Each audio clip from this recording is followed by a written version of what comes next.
자, 오늘은 비즈니스 모델에 대해서 얘기를 해볼까 합니다. 이 비즈니스 모델이란 거를 사실은 예전부터 얘기를 했었어야 됩니다. 원래는 정량적 분석, 퀀티테이티브 애널리시스라고 하고 정성적 분석이 있는데요. 퀄리테이티브 애널리시스. 이게 기업 분석에서 두 가지로 나눠지는데, 우리가 이때까지 얘기했던 재무제표라던가 이런 것들, 어쨌든 여기서 비롯한 평가법까지 이런 것들은 다 정량적 분석이고, 정성적 분석이 되게 어떻게 보면은 나머지 한 갈래에서 굉장히 중요한 부분이거든요. 그래서 이제 버핏을 추종하거나 버핏이 뭔 거를 만나서 시작된 부분들이 다 비즈니스 모델을 얘기하는 거고, 흔히 줄여서 BM이라고 부르는데 벤치마크 아닙니다. 비즈니스 모델이고 요거를 얘기하지 않고서는 다음으로 전개를 할 수가 없기 때문에 조금 지루할 수도 있겠다 싶지만 비즈니스 모델을 얘기하려고 해요. 비즈니스 모델이란 말은 처음 듣는 분들은 되게 생소할 겁니다. 저도 전공자가 아니었기 때문에 처음에 단어를 접했을 때 이게 무슨 말인가 되게 고민을 했고, 굉장히 추상적이면서 또 어떤 분들은 있어 보이게 말하기도 하고 해가지고 이게 뭔지 모르겠더라고요. 근데 제 경험으로는 결과적으로는 돈을 어떻게 버는가 이거를 말하는 것 같아요. 그래서 이제 돈을 어떻게 버는 그 모델을 보는 거고, 요거를 이제 보면서 이 회사의 비즈니스 모델이 좋다 혹은 나쁘다, 좋다면 얼마나 정도 좋다, 그래서 여기에 대해서 또 이제 PER을 매기기도 해요. 요거를 이제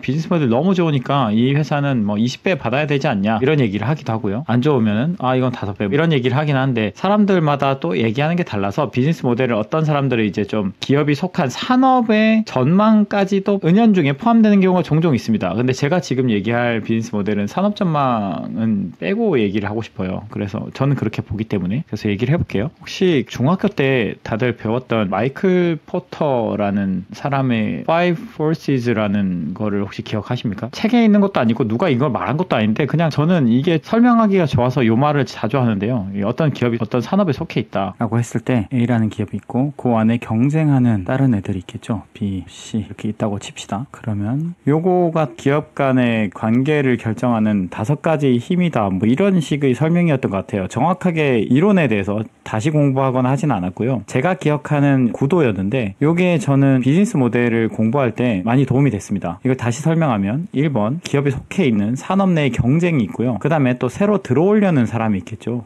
그 다음에 얘네가 취급하고 있는 제품 자체가 아예 바뀔 수 있는 대체의 위협이 있고, 이게 다 위협입니다. 위협. 그리고 구매자와의 협상력. 그래서 구매할 때 내가 힘이 세면 매입 채무도 늘릴 수 있고 가격도 싸게 살 수 있고 바잉 파워가 있겠죠. 그 다음에 판매자와의 교섭력도 있죠. 요거는 이제 팔 때 내가 이제 얼마나 힘이 있느냐. 그래서 기업이 이 5가지의 구도에서 어떻게 잘 이렇게 버텨나가는가를 이제 비즈니스 모델로 볼 수가 있습니다. 하나를 예를 들어볼게요. 제가 자주 예를 들고 싶어 하는 게 제지인데, 제지업이라고 치면 한국제지를 보면, 지금은 이제 한국제지가 해성산업으로 흡수됐지만 예전엔 한국제지, 한솔제지, 이게 백상제입니다. 한솔제지, 그 다음에 트원제지는 없어졌고 무림페이퍼 이렇게 있었는데, 이렇게 3개의 회사가 경쟁하는 구도예요. 제지의 산업은. 근데 이걸 사오는 건 이제 펄프를 사오죠. 펄프를 사오고 이거 종이를 각 기업들이나 고객들에게 파는 거고, 여기 진입자는 거의 없죠. 나갔으면 나갔지. 여기 원래 옛날에는 되게 다양했습니다. 6개 7개사가 있었는데 남고 남아서 흡수되고 뭐 이렇게 돼가지고 이제 전체 계열사는 3개가 딱 남았고요. 여기에 이제 대체제는 스마트 기기 가능합니다. 대체제. 요게 가장 큰 요소긴 했죠. 그래서 제지업이 저평가를 받는 건 거의 이것 때문이었어요. 스마트 기기가 보급되면서 이제는 잡지도 안 보고 인쇄할 일도 잘 없고 전자로 결제하고 이렇게 되니까 점점 종이 사용률이 떨어진다, 이런 거랑, 그 다음에 이 진입자도 국내에는 없는데 해외는 있긴 하죠. 해외 종이가 들어오는 경우도 있죠. AA 같은 거 이런 것들이 들어오는 경우도 있고, 펄프 사오고 기업 고객, 이건 뭐냐면 주로 이제 남미 쪽 펄프 업체나 아니면 펄프 업체들은 되게 과점화돼 있거든요. 요 과점화돼 있는 업체들하고 교섭력은 거의 없죠. 그러니까 여기서는 되게 안 좋은 비즈니스 모델입니다. 제지는 이거에 대한 교섭력이 거의 없고, 요것도 없어요. 펄프 값 오른다고 종이값 막 쉽게 이렇게 펄프 값이 막 이렇게 오르면 종이값을 그대로 따라 올리느냐? 아니죠. 펄프 값 오르면 종이값은 거의 가끔 가다가 이렇게 못 견디겠다 이렇게 올리고, 마음대로 올리지도 못합니다. 심지어 아예 그냥 못 올릴 때도 많았죠. 예전에 무림 PMP가 증설했을 때. 어쨌든 그래서 그래서 보면은 이 교섭력이 둘 다 안 좋아요. 그래서 이제 비즈니스 모델이 좋냐 했을 때 경쟁사는 3개밖에 없지만 국내에, 그리고 대체제도 이런 건 있지만 그렇다고 해서 아주 혁신적으로 반도체가 아예 다른 걸로 바뀐다든지 LCD가 LED로 바뀐다든지 이런 혁신적인 대체는 없기 때문에 그런 면에서는 안정적인 산업인데 교섭력 면에서 되게 떨어지죠. 그래서 요거를 이제 줄여서 말하면 매입 회사가 있고 매출, 요 체인을 말하는 게 요거를 원가가 오를 때 가격을 올리는 요거를 가격 전가력이라고 합니다. 저는 이렇게 부르는데 다들 이렇게 부르는지 모르겠네요. 어쨌든 그래서 가격 전가력이 있느냐가 굉장히 중요한 요소긴 합니다. 비즈니스 모델에서. 그래서 가격 전가력이 있다면 사실 여기 교섭력이 세다는 거고, 요 경쟁 구도에서도 거의 독점이거나 과점일 확률이 높고, 아까 같은 위협 같은 면에서도 좀 자유로울 확률이 높죠. 그래서 이제 가격 전가력이 없는 회사가 이제 제지 회사인 거고, 반대로 말하면 특정 회사를 얘기는 안 하려고 했는데 이건 커피믹스라고 하면 한 회사밖에 안 떠오르기 때문에 커피믹스라고 생각을 하면 얘는 가격 전가력이 굉장히 좋은 회사죠. 동서는 원가가 오르면 어김없이 매년 8월쯤에 가격을 올립니다. 그때 왜 올리냐 저는 곰곰이 생각을 해보니까 여름에는 사람들이 아무래도 커피믹스 사 먹는 사람이 좀 적기 때문에 이때 올리기가 좀 좋지 않을까라는 생각을 해요. 어쨌든 매년 8월, 과거에는 그랬어요. 요즘에는 어떤지 모르겠어요. 제가 예전에 투자를 집행할 때만 해도 계속 스크랩을 해보니까 항상 8월쯤에 가격을 인상을 했고, 결국 원가가 오르면 그대로 가격을 올렸기 때문에 얘는 이제 가격 전가력이 뛰어났고, 그러는 가격 전가력이 뛰어나다는 거는 무슨 말이냐, 영업이익이 꽤 일정하게 증가한다는 거죠. 원가가 오르면 오를수록 매출도 올리니까, 그러면 이익이 늘거나 일정하게 유지되거나, 그러니까 이런 회사는 당연히 밸류에이션, 전에 말했던 PER 요거를 이제 높게 줄 수가 있죠. 비즈니스 모델이 좋기 때문에 이렇게 볼 수가 있는 거고요. 그래서 이 가격 전가력이 얼마나 좋은지, 그리고 이제 이 회사의 비즈니스 모델이 얼마나 좋은지를 평가하는 게 정성적 분석입니다. 그래서 저는 이 정성적 분석을 통해서 이걸 정량화하는 연습도 많이 했었어요. 예를 들어서 회사의 비즈니스 모델이 너무 좋다, 그 회사는 S등급, 어떤 회사는 A등급, 어떤 회사는 B등급, C등급 이렇게 해가지고 등급에 대해서 밸류에이션을 다르게 주고 등급에 대한 가점을 주는 거죠.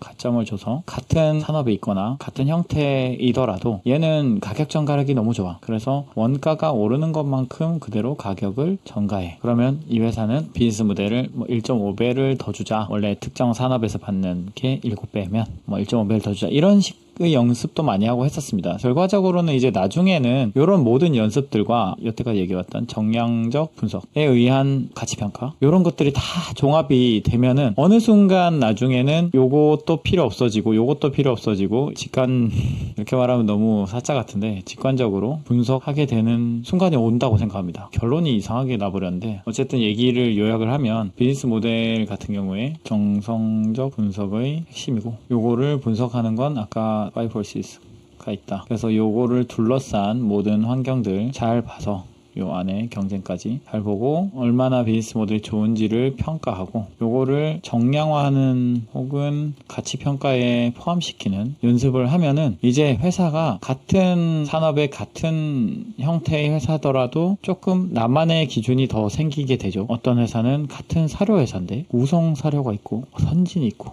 팜스코가 있고 등등이 있으면 요거를 다 같이 볼 것인지, 아니면 얘는 어떻게, 얘는 어떤 모델을 가지고 있기 때문에 얘는 조금 더 높은 밸류에이션을 받을 수 있다 라고 발굴해서 투자를 할 수도 있는 겁니다. 그래서 요거를 얘기를 해보고 싶었고요. 다음에는 이제 비즈니스 모델 얘기를 했으니까 또 다른 얘기를 진행해 보도록 하겠습니다.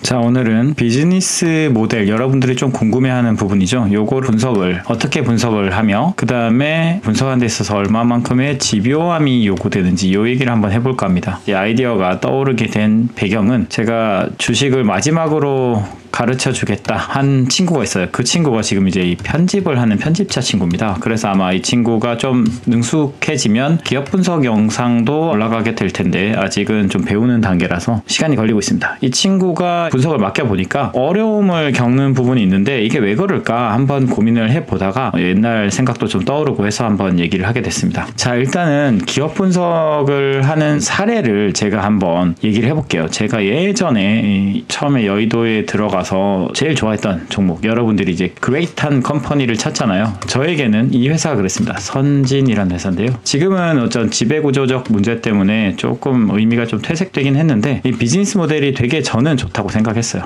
가격 전가력이 있고, 그 당시에는 이제 영농이 인수돼 있지 않았기 때문에 한마을이라는 회사 속에서 사료만 파는 비즈니스였고, 식육, 비육돈을 가져와서 이제 판매하는 것에서는 마진을 남기기보다는 사료에서 마진을 남기고 이런 구조였는데, 그래서 안정적이고 가격 전가력이 좋고 과점화돼 있었고, 여러 가지 상황에 의해서 과점화는 계속 지속되고 외부 변수에 의해서 다른 영농들은 점점 줄어들거나 편입되고 이러면서 한마을로 자꾸 편입이 되면서 이 회사는 계속 커질 거고, 뭔가 이렇게 장기적인 그림이 너무 좋아 보이는 거예요. 그래서 이 그림을 그려나가게 된 과정을 제가 한번 얘기를 해볼게요. 선진이라는 회사가 그 당시에는 시총이 1,000억도 안 했어요. 그 당시에 얼마였는지 기억이 안 나네요. 또 중간에 분할도 하고 해가지고 막 달라졌는데, 제가 기억하기로 1,000억이 안 됐습니다. 한 700억 하여튼 그 정도였어요. 그래가지고 시총도 작고 당시에는 커버하는 사람도 없고, 그러니까 이 선진에 대한 정보를 알기가 되게 어려운 거였어요. 다트에 있는 공시자료 빼고는. 왜냐면 아무도 커버를 안 하거니와 되게 공교롭게도 이 회사 이름이 선진이잖아요. 제가 이제 제일 먼저 기업 분석을 하게 되면 다트 자료도 보지만 뉴스 플로우를 보거든요. 뉴스 플로우를 설립 때부터 가장 최근까지 굉장히 집요하게 스크랩을 합니다. 그래서 뉴스 스크랩이 제일 먼저거든요. 근데 이 선진이라는 이름 자체가 스크랩 하기에는 너무 다른 게 많이 나오죠. 선진화된 어쩌고 하면서 이 특이한 이름이 아닌 거예요. 마치 대상 같죠? 대상이라는 이름도 다른 거에 연관돼서 검색이 되긴 하잖아요. 그러니까 이제 이런 이름 자체가 좀 걸림돌이었고, 그럼에도 불구하고 스크랩을 많이 했습니다. 근데 선진이라는 회사가 제일 먼저 제가 궁금증을 가졌던 건 OP 마진이 15%였는데 다른 사료 회사는 5%인 거예요. 이 차이가 뭘까? 이게 제일 궁금했어요. 그래서 이제 간접적으로 나오기는 여러 가지 서비스를 제공하니 어쩌니 하는데 구조가 제일 궁금했습니다. 여기서 이제 의문이 출발하는 거죠. 사실 기업 분석을 할 때 보통은 요즘에 다들 어떻게 하냐면 리포트를 찾아보거나 누군가가 블로그에서 분석을 해놔요. 요즘에는 워낙 많이들 하잖아요. 그러니까 내가 직접 파헤치는 것보다는 다른 사람들을 리퍼를 해가지고 레퍼런스를 삼아서 거기에 얹어서 분석하는 경우가 많습니다. 그러다 보니까 여기서 분석된 사실은 거의 기정사실로 받아들이고 얹어서 가죠. 근데 제가 느끼기에는 도움은 되지만 이게 마치 이런 겁니다. 학원 선생님한테 수업 받는 거랑 비슷한 거죠. 도움은 되지만 내가 성장할 기회는 좀 적을 수 있다는 거죠. 이 의문에서 저는 출발을 해서 OP 마진이 높은 이유가 뭘까라는 고민을 하기 시작했고, 이거를 이제 알기 위해서 사실은 그 당시에 농장도 가보고 여기저기 전화도 해보고 이런 뭐랄까요, 좀 무식한 방법을 많이 썼습니다. 그래가지고 이 사료를 도대체 왜 비싸거든요. 다른 사료가 예를 들어 40만 원이다 치면 얘는 60만 원 막 이랬어요. 그러니까 가격을 왜 이렇게 비싸게 사냐, 이걸 이제 농장을 직접 가서 물어보는 겁니다. 도대체 왜 그런 걸까요? 뭐 인터넷 찾으면 또 농장주들이나 이런 사람들이 가끔 걸리기도 하거든요. 구글링도 하고. 이게 되게 집요함이 중요합니다. 어떤 걸 알아내기 위해서 사실 정확하게 바이블을 준다든지 이 명확하게 정리되어 있는 PDF가 있다든지 이런 게 있으면 너무 좋죠. 근데 이런 게 없어요. 그렇기 때문에 주식에서는 뭐라고 할까요? 퍼즐을 맞추는 것처럼 퍼즐을 이렇게 된 이런 거를 이렇게 맞춰 나가는 겁니다. 이거를 찾아내고 요걸 찾아내고. 그러니까 뭔가 이가 없으면 잇몸으로 한다는 어떤 정신이 있어야 됩니다. 그래서 막 찾아보고 여기저기 연락해보고 직접 가보고 하다 보니까 사료를 왜 비싸게 사는지를 알게 된 거예요. 그래서 이러이러한 유통망을 열어주기 때문에 그런 거구나. 유통망을 열어주고 중간에 돼지가 안 죽게 도움을 준다든지 백신을 놔준다든지 여러 가지 서비스를 제공하면서 이 농장주가 좀 편하게 운영할 수 있도록 해주고 그것 값을 사료에서 받는 거구나. 이런 결론에 이르는 거죠. 근데 이거를 결론에 이르기까지는 사실 많은 집요함이 필요하다는 거. 그래서 이 집요함 얘기를 사실은 하고 싶었어요. 집요함 얘기를 좀 이따가 더 할 건데 끝까지 맺은 말까지 해볼게요. 이게 선진에서 그러면 OP 마진이 높다는 건 알겠어요. 두 번째 궁금했던 게 이거였어요. 선진포크가 당시에 선진포크랑 이제 팜스코에 하는 팜스코의 하이포크가 있었죠.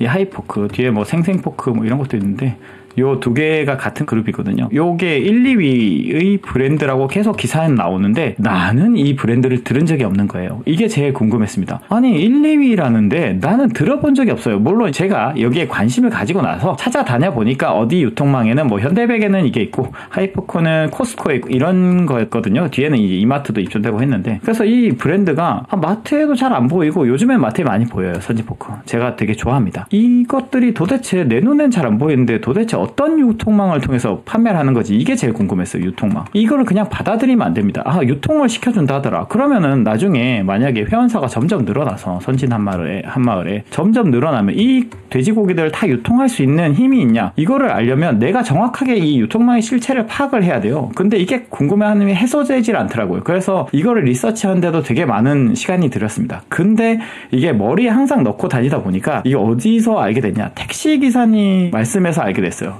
워낙 이쪽에만 관심이 있다 보니까 관련해서 정보가 들려오는 거죠. 택시기사님이 예전에 고깃집을 했다고 하는데, 고깃집을 예전에 할 때 어떤 브랜드를 받아서 했을 때는 엄청 잘 됐는데, 너무 잘 되다 보니까 이거 뭐 잘 된 거 고기 살짝 바꿔보지 않을까 해서 고기를 살짝 바꿨더니 망하더라, 이 얘기를 하더라고요. 물론 다른 요소들도 많았겠죠. 어쨌든 이 고기 맛이 핵심이다, 이런 얘기를 하는데 거기서 제가 이거구나 라는 생각을 했습니다.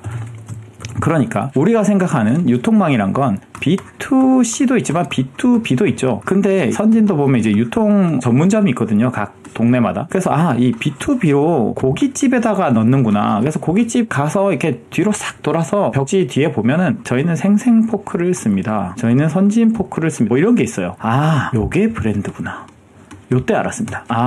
그러면 좀 말이 되지. 내가 B2C에서 본 적은 없지만 B2B를 통해서 많이 팔고 있으면 저 브랜드를 저렇게 유통하는 게 말이 되는구나, 이런 것들. 그러니까 지금 하고 싶은 말은 사실 되게 많아요. 선진마 한마을이라는 구조를 파악하는 방법이라든지, 회사의 전체적인 구조, 비육돈을 위탁을 한다든지, 또 사료마다 다 다른 특성, 호, 돼지, 닭 이런 거 기르는 방식도 다르고, 얘는 얼마 몇 마리, MSY 이제 다 기억도 안 나는데 뭐 이러면서 몇 마리씩 낳고, 그래서 어떻고, 이거는 수익성이 어떻고, 선진 국의 사료는 어떻고, 소는 그래서 대량 생산이 안 되고, 닭은 사료가 중요한 게 아니고, 이런 다양한 것들, 그리고 사료의 가격 결정 과정, 이런 것들을 파악하는 데 있어서 그 어느 누구도 도움을 주진 않았어요. 물론 간접적으로 인더스트리에 있는 사람은 줬지만, 제가 말하는 건 애널리스트 혹은 다른 매니저, 누군가가 준 적이 없습니다. 왜냐? 자료가 없거든요. 그 당시에는 자료가 없었어요, 제가 분석할 때는. 그러니까 제가 이 모든 과정을 떠오르지 않아서 여기서 마무리를 하자면, 이 모든 과정에서 제일 중요했던 건 집요함입니다. 집요함. 이 집요함을 하면은 제가 옛날에 떠오르는 기억이, 제가 언제 이 집요함, 과도한 집요함이 생기기 시작했나 라고 생각을 해보니까, 고등학교 때 수학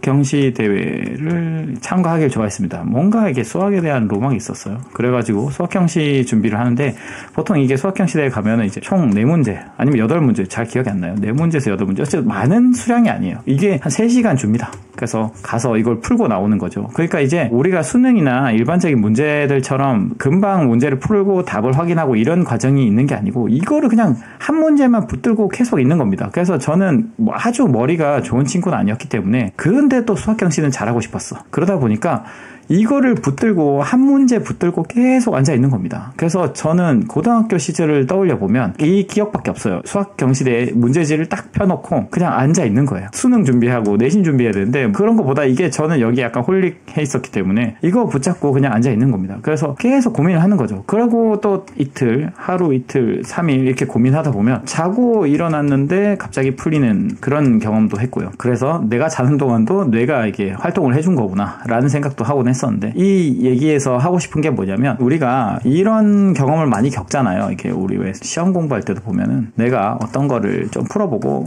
답이랑 맞춰보고 이 유혹을 이겨내지 못합니다. 바로 보면은 맞네 뭐 이렇게 하고 얼른 푸는, 우리는 속도전에 되게 강한 거죠. 왜 수능이란 거 자체가 빨리빨리 맞추고 넘어가는. 근데 사실은 어떤 걸 탐구하는 것은 사실은 하나의 주제를 되게 많은 비효율적인, 그러니까 우리가 볼 때 효율성이 굉장히 떨어져 보이는데, 효율성이 떨어진다고 해서 효과적이지 않은 건 아니거든요. 그래서 비효율적인 행동을 해가면서 이렇게 계속 알아내는, 퍼즐을 맞춰나가는 과정입니다. 그래서 이거를 제가 아마 기억 분석을 제가 저번에도 얘기했지만 하나 하는데 한 달이 걸렸었어요, 예전에는. 그만큼 되게 어떻게 보면 집요했습니다. 능력이 부족했을 수도 있겠죠. 근데 지금은 한 개 분석하는데 하루도 안 걸리죠. 그렇습니다. 이게 점증적으로 비즈니스 모델을 보는 능력이 키워져요. 그래서 왜 버핏 또 그런 얘기를 했죠. 자기도 옛날에는 편람도 엄청 많이 보고 탐방도 많이 다녔어요. 지금은 안 가죠. 지금은 그런 얘기 합니다. 어디 투자해가지고 탐방 한번 거기 회사 가봤나요? 그러면 버핏이 하는 말이 그 회사 제발 그 주소에 있었으면 좋겠다. 이런 농담을 합니다. 자기는 한 번도 안 가봤다 이거죠. 근데 안 가도 유추가 가능하다 이거죠. 자기가 비즈니스 모델을 많이 봤기 때문에. 그러니까 이거는 되게 공감합니다. 저희가 코로나여서 사실 탐방 못 가는 시즌이었죠. 2020년부터